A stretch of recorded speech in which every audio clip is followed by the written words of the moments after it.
Moving with our next speaker. Before I get into the next speaker, though, I do want to shout out our gold sponsors again, Nexmo, and of course we heard from Sentry earlier, RealPage, Bugsnag, Vehicle, Lara Jobs.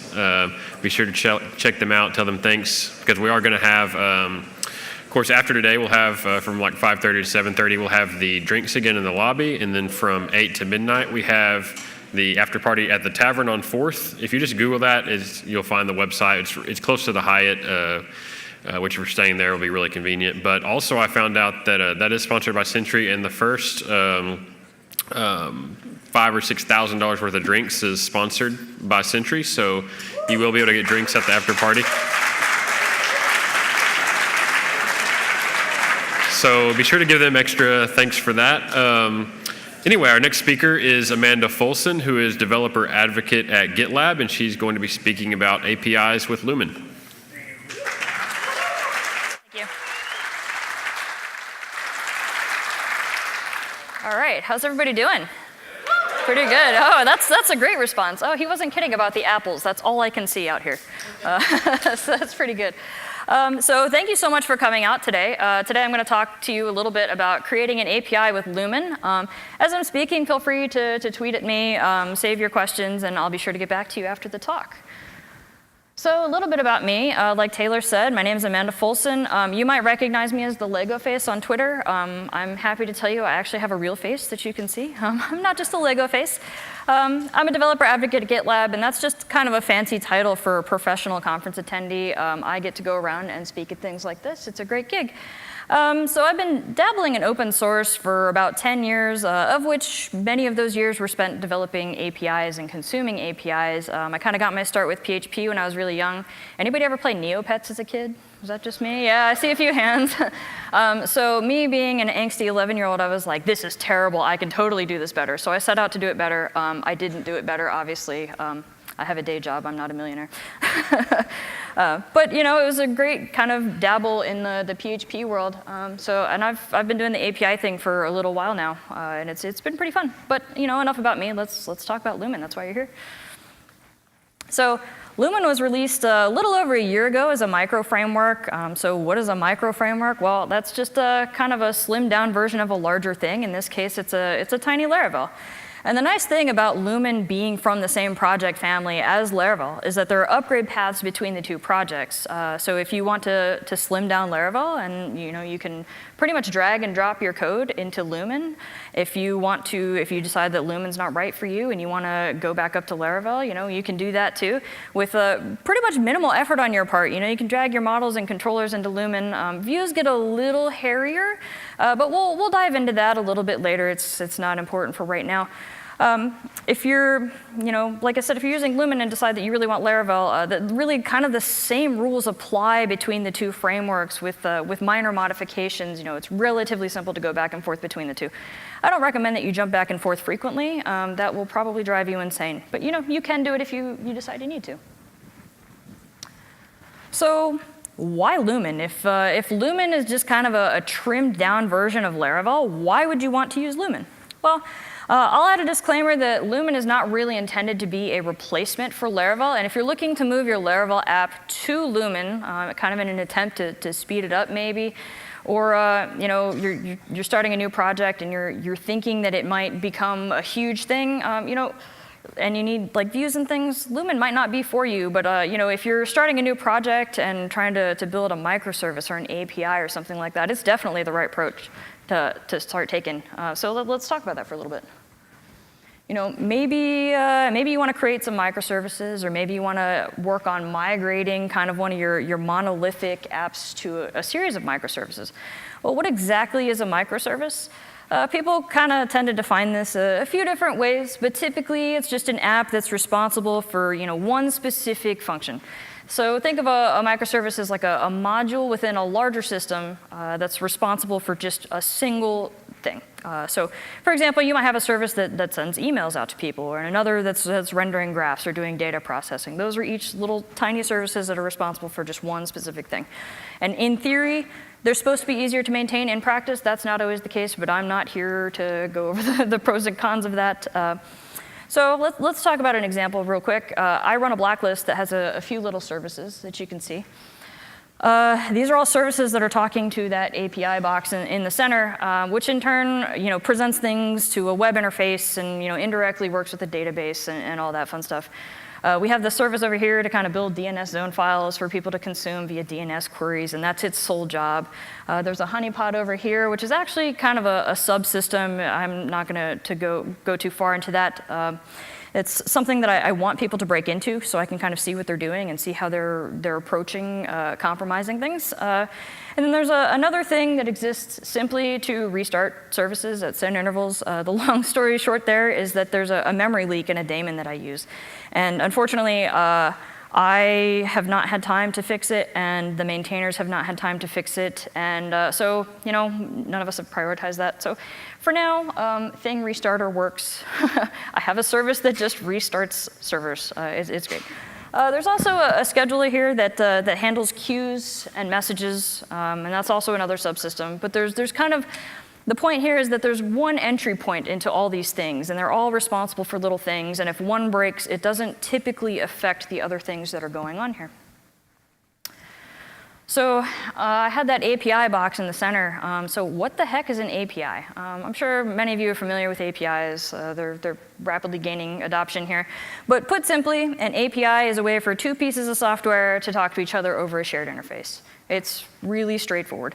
There are many different types of APIs. Any of you familiar with SOAP or XML RPC? Yeah. Oh, I got a woo. That's the first time that has ever happened. Apparently, it's nap time. How about Win32 or C++? Anybody doing that? Yeah, got a few. Yeah, someone's really excited about that over there. But anyway, these. Oh, I got some booze too. Ooh. All right, we can rumble in the parking lot later. It's fine. So these APIs are just kind of defining a set of rules for communication. Things like what the interface looks like, what these endpoints that we're hitting are looking like. But it also defines things like the formats of requests and responses, things such as XML or JSON. But we're going to talk about REST APIs. Who's using REST APIs? Yeah. OK. More exciting than the XML RPC and SOAP stuff, right? So in the context of Lumen, that's what we're going to talk about. If you use Laravel, and you're here, so I'm assuming you at least know what it is, right? You've probably worked with RESTful interfaces before, maybe without even realizing it. But don't worry, we're going to dive a little bit into what's under the hood, just in case you're not familiar. REST stands for representational state transfer, and that's just kind of a fancy way of saying we're working with representations of data instead of the data itself. So for example, if you want to grab an image from a server, you load up that image, you see it in your browser, maybe you download it, but you're not actually modifying that on the server. You viewing that image is not actually removing that image from the server, you're just working with a representation of it. You're making a copy of it. That's all that means. I don't know why they needed to make it all fancy, but that's all that means. So to work with these representational transfers of state, we typically use HTTP-based methods, such as get, post, delete, and so on. And since it's our API, we can really define how we want to work with these representations, whether that's XML or JSON or YAML or Markdown. I actually spoke to a guy, he pre-populates C++ code and then sends that out over his API. So you get a whole bunch of things, and depending on what you give it, depends on what you get. So he's actually returning C++ code as part of his API. It's kind of cool. So you can do stuff like that.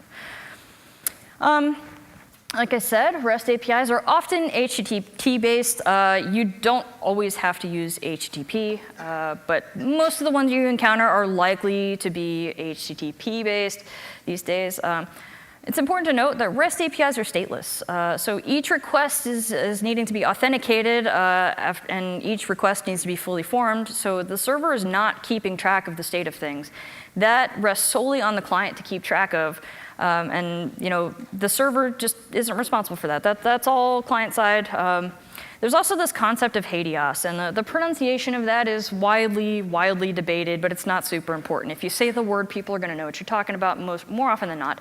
And all that stands for is hypermedia as the engine of application state. And what does that mean? Again, fancy words for essentially saying we're having our API client click links to navigate to things, much like you would on a website.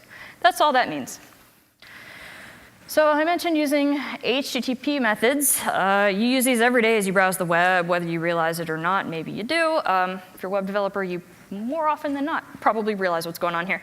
They're usually happening behind the scenes. So if you're not familiar, here's just a kind of a small list. You might actually recognize some of these from Laravel's routing. And there's good news. Lumen has them too.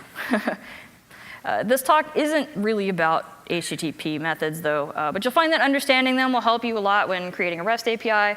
That just forwarded a whole bunch of things. So get obviously gets data from a resource. Post, you'll see a lot of that when you're dealing with forms, submitting a message body to the server for processing. Put allows you to update a resource. Just a quick note, you should be aware that if you're using put requests, that will overwrite the existing object that you're working with. Not going to delve too far into that.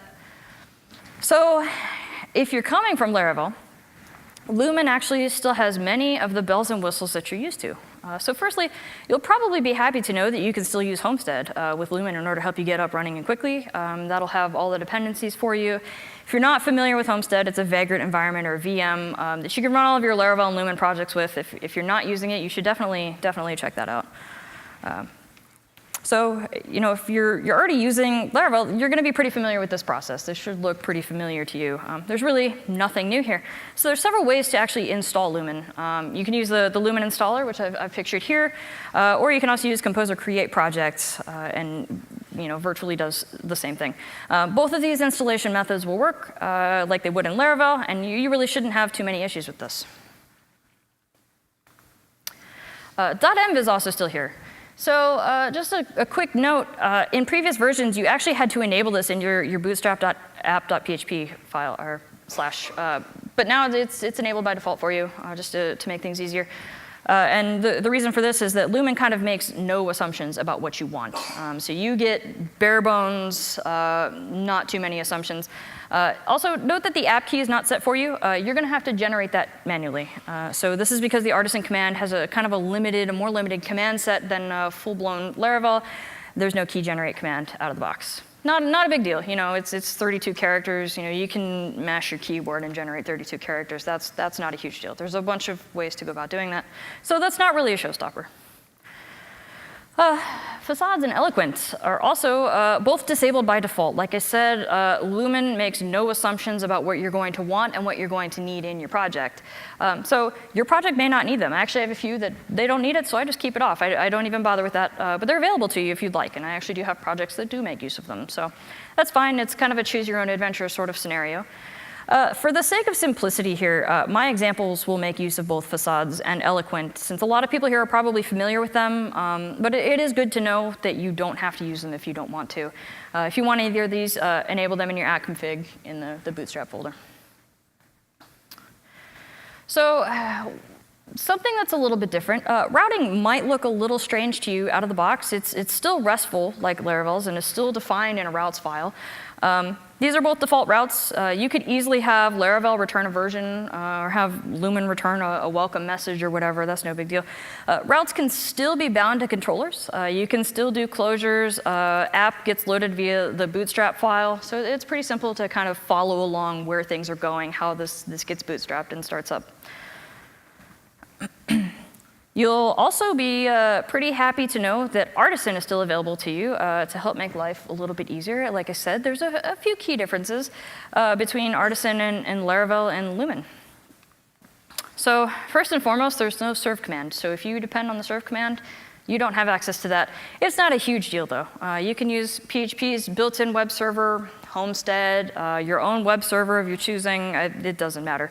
I typically use PHP's built-in web server, but I know a lot of people who are they prefer to use Homestead, and they've had great luck with that. So, whatever you want to do, it's pretty simple to get up and running. Like I mentioned, there's no key generate command, but coming up with a key, like I said, fairly trivial. This is by no means show-stopping and should definitely not be the reason you don't choose Lumen for something. The tinker command, also absent from Lumen, but you can use something like Postman. If you were here for Taylor's 5.3 talk, he actually pulled up Postman to mess with his API. Perfectly valid, an awesome tool to use. If you're not using Postman, you should definitely check it out. It's just a Chrome plugin, Chrome app that you can just use to kind of mess with APIs. There's also no down command. Again, not a huge deal. You'll have to manually put Lumen into maintenance mode, but that's as easy as doing like a 503 HTTP error, just to say that the service is temporarily unavailable, and to try again later. No vendor publish either, but someone has actually made a plugin to put vendor publish back in, so that's not necessary, but if you want to use like a Laravel plugin or something, or some sort of middleware or something that publishes assets in Lumen, then that might actually be something you want to look at. It's not there. More often than not, I really have not needed it. But there's good news. You still have access to migrations, which is great. Install, refresh, reset, roll back, check the status of the migrations, just like you can in Laravel. We also have access to DB seed in order to generate some seed data for our database. These seeds can use the Faker library if you wish, and you can still create model factories to generate dummy data too. You can put that in the migration if you want to take the fake data generation stuff out of your migration and put it somewhere else. You're welcome to do that too in your model factory or whatever. We can also create migrations via CLI to kind of help us get started. That still works very, very well. And as you can see, migrations actually look pretty similar to what you'd expect in Laravel. And in fact, Lumen's own documentation even points you to the Laravel documentation for how to create migrations and things that you can do. So if you have existing migrations in a Laravel app, you're likely going to be able to drag and drop them into a Lumen project unless you're just doing something completely outlandish.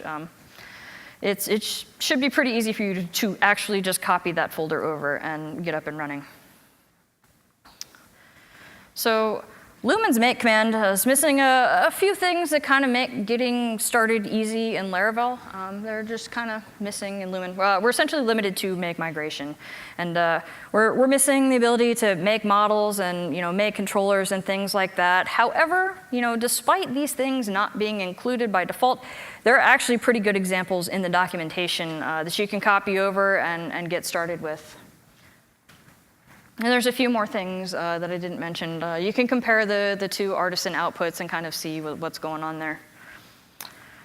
So you may have noticed a theme in the examples that I've shown you so far. How many of you are playing Pokemon Go?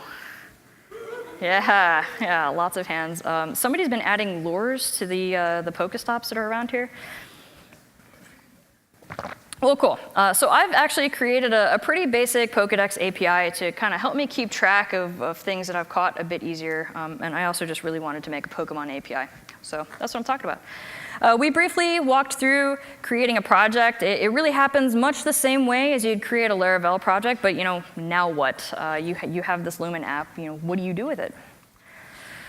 So I tend to take a design-first approach when it comes to APIs. Like, as much as I would love to just sit there and bang out some code and create an API relatively quickly, I actually try to take a step back and design how I want this thing to look. So the first step, figuring out what resources we might need. And resources are really just gateways to an area of our application. They're a specific thing. So something like users or places, or if we want to manage messages, we have an endpoint for that.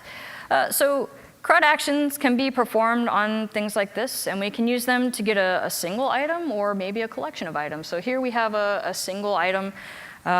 And since we know what we want to display, a list of Pokemon here, and a list of the things that we've caught, at a minimum, we know we're going to need a Pokemon resource. So we should keep in mind, like I said, that we might want to use this resource to return one thing or an entire collection of things for our Pokédex. And that would look something like this. This is just a really, really tiny collection. We should also keep in mind there are times we might want to modify all or none of these resources. So we'll get into that in a sec. Just as a side note, as we're going through these examples, I have both an ID number and a Pokédex number here. In the real world, I would probably hide that ID number from the end user because it's actually pretty unimportant to them. I'd let the Pokédex number, in this case, we have 1 or 6 next to number, serve as the ID for the end user, since that's actually the number that Pokemon players are likely to know. But just for the sake of simplicity and to help people who aren't familiar with Lumen or Pokemon, I've left the IDs in the example. But that's something, As you're creating an API, hiding IDs is something that a lot of people don't do, and often it's something that they should probably be doing. So now that we know what this resource is going to be, let's figure out how these routes are going to look. And as we start to think about how the routing will look for this, there are a few kind of conventions to keep in mind.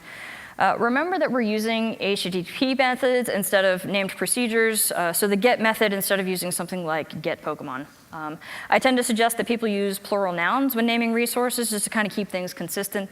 Unfortunately, in this case, the plural of Pokemon is actually Pokemon.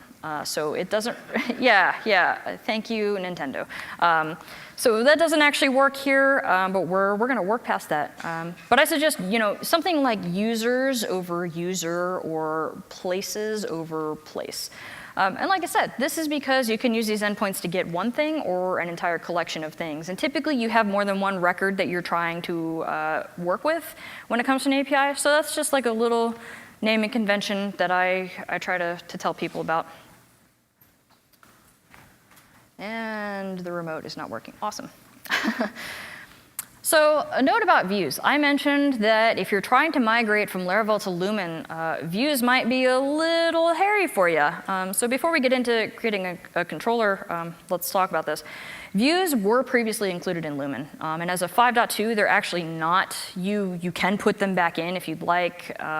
If you really depend heavily on HTML views and you want to do a lot with HTML or a lot of images and graphical elements, Lumen may not actually be for you. So if you really need to depend on views, really do some research into what's going to work best for you here. So if we don't have views, what are we doing about views in Lumen? I mean, obviously we need to present some data to our end users in order for them to consume. How are we doing that without views? Well, we could just toss some JSON out there for the user to consume, we can do that in our controllers or wherever we want to stuff the logic that kind of translates things from the database into JSON or XML or whatever we're trying to work with. This is okay. What I found is that if you just kind of let the app decide how these things are listed, you kind of end up with an inconsistent interface. So you might be looking for, so inevitably people are going to hard code things, and they will hard code specific fields, but they'll hard code them as if they were an array. They'll assign a number. So get the third element of this or whatever. That doesn't always work. Unfortunately, that doesn't always work. So we could actually provide them a consistent interface that would not change too much. And you don't want to encourage people to do that. And rely that things are always going to be the same. That's actually almost antithetical to REST. But people are going to do it anyway. That's just how people are. So how would we go about doing something like that? Well, we can import FRACTAL, which is actually a library made by Phil Sturgeon, maintained by the PHP League. Anybody using FRACTAL for anything? Awesome, got a little bit.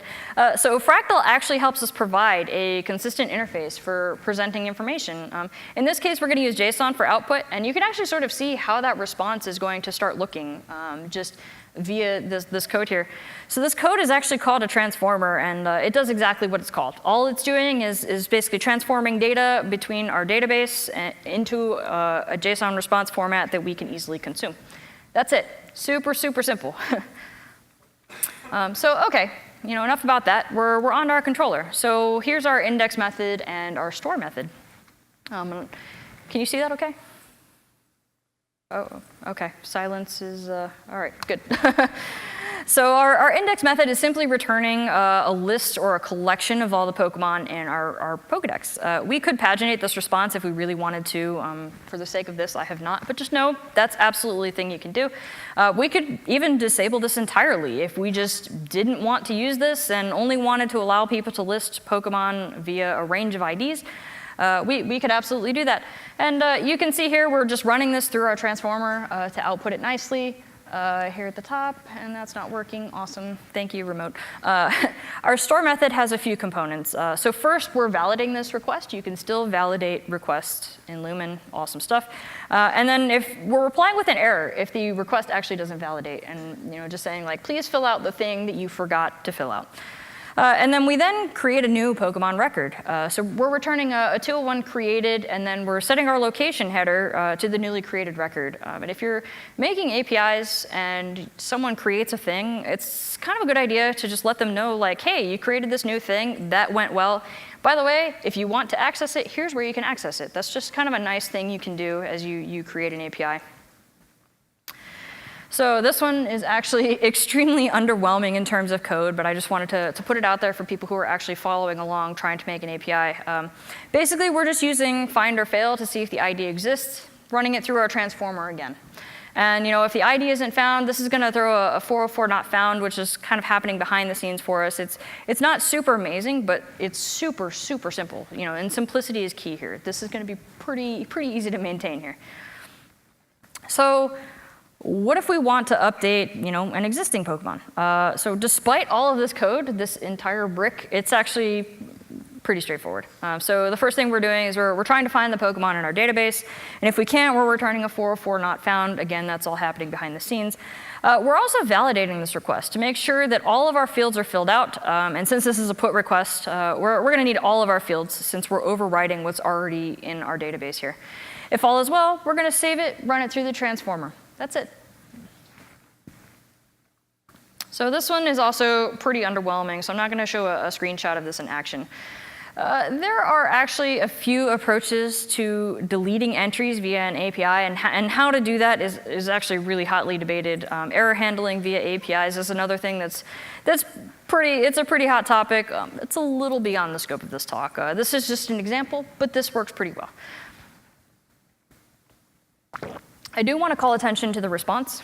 Here we're returning a 204 new content, or no content rather, and not returning any message body to the client. So we're not actually showing them anything. We're just using this status code here just to let them know that, yeah, this worked. Go find something else to do. There's no real standard for this, but there are absolutely plenty of opinions on it. It's also worth noting that you may not want your users to be able to delete entire collections at a time.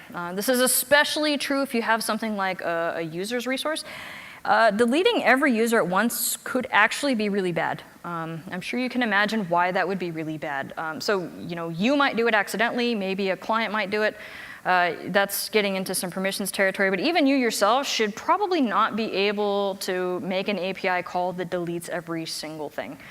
You might even want to rate limit something like that. If you're deleting things, allowing people to delete things, rate limit so that if they have a runaway script, you can block it or they have time to stop it before it gets kind of catastrophic. So as you're building your API, definitely something to keep in mind when working with collections or even single records. So our model, not very complex either. We've set our table name because, like I said, the plural form of Pokemon is, well, Pokemon. And that's not going to work for us out of the box. If you were to have a user model, Lumen would look for a table called users by default. In this case, it tries to look for Pokemons. And we don't have a table called Pokemons.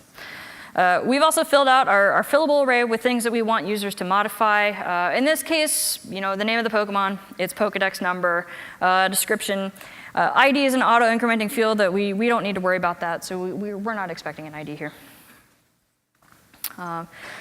So now that we've kind of created a basic API, we might want to authenticate certain users of it. So authentication could actually be a talk all on its own.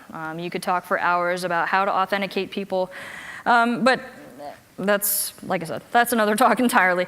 It's relatively easy to implement your authentication flavor of choice. Anybody excited for OAuth stuff in 5.3? Yeah. I'm super stoked about that. And so it's going to be even easier to implement things like that going forward, which is great.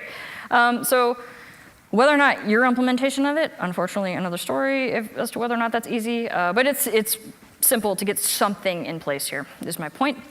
So there is actually an auth service provider provided, which is similar to Laravel's, but also differs in one really big way. Like I said, we're making a REST API. REST is stateless. So since Lumen is kind of designed with APIs in mind, the auth service provider doesn't keep track of sessions. You're going to need to authenticate users every time they make a request.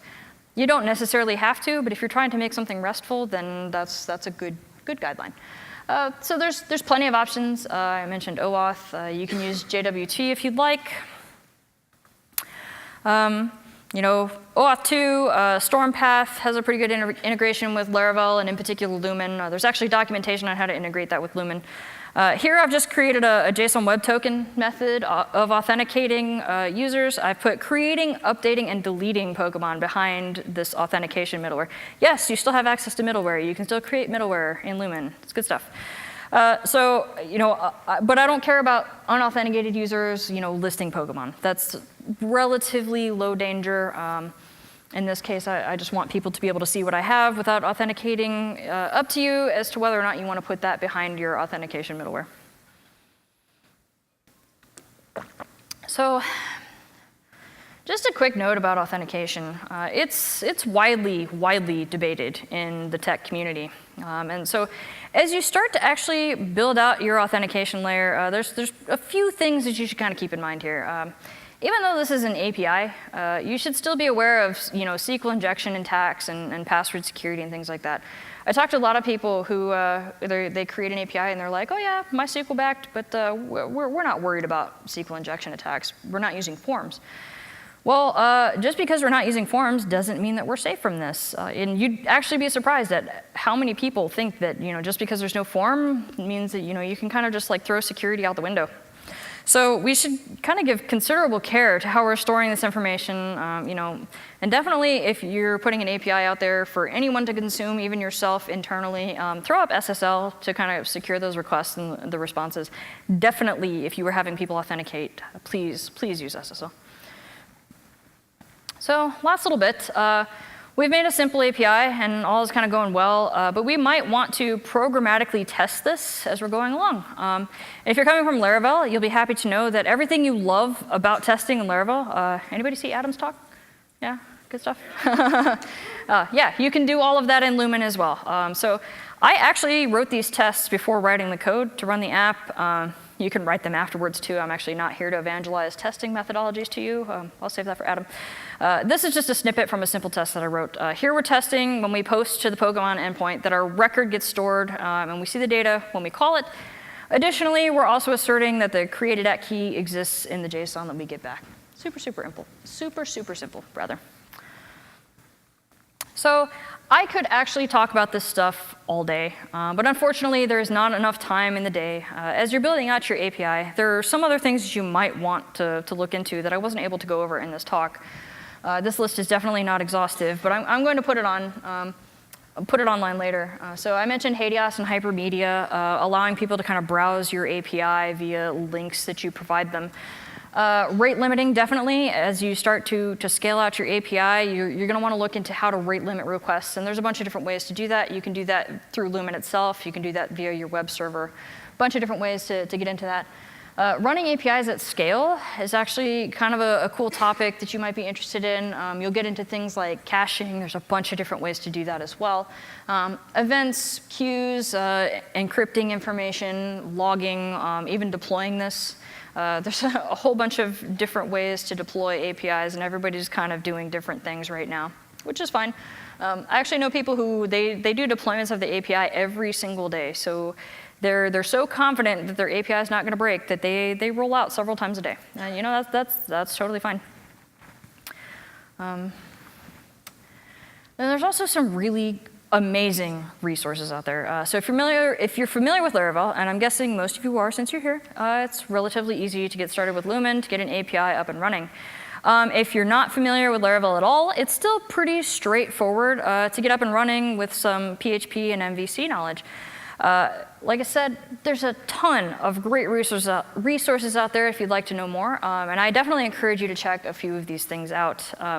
In particular, I want to call attention to the Lumen documentation and actually Paul Redman's book. And unfortunately, Paul Redman could not be here today. He was supposed to be, so you could pepper him with questions about his book. But he basically walks you through creating a Lumen API from start to finish, doing a TDD approach. So you walk through creating tests and getting the code to work and getting the tests to pass.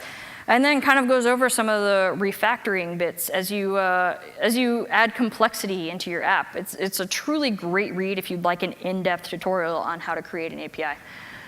Lots of people are probably familiar with Phil Sturgeon's book. He walks you through creating an API and explains how to design an API, like taking a design-first API approach. It uses Laravel 4, so it's a little bit different between Laravel 4 and Laravel 5.x and Lumen 5.x. But if you're familiar enough with Laravel, you can probably follow along just fine. It's not going to be a huge deal for you.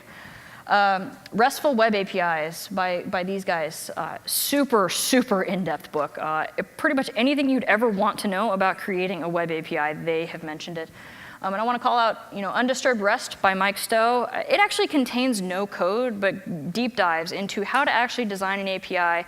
Basically explains REST, what REST means, how to implement it, goes over HADIOS and how to go about all of that, and really taking a design-first approach to creating your API. And of course, you are also welcome to find me. I am available on Twitter, via email. I'm also obviously here for the rest of the week. So just kind of a tangential side thing here. It's actually really cool to be up here today talking to you about this. So 2 years ago, I was at Laracon NYC in 2014, met a lot of really awesome people, had a great time. People were super friendly and super helpful. And it was kind of the turning point for me. Like, I'd been doing PHP for a while, but it was really the point that I was like, hey, this PHP community thing is actually kind of cool. So it was kind of the thing that convinced me to get more involved in Laravel and kind of the PHP community as a whole. So it's actually really neat to be up here giving back like this, because that was only 2 years ago, and here I am talking to you about all this. So I hope you took something away from this talk. But like I said, if you have more questions, feel free to reach out to me via Twitter or email. Thank you so much for coming out.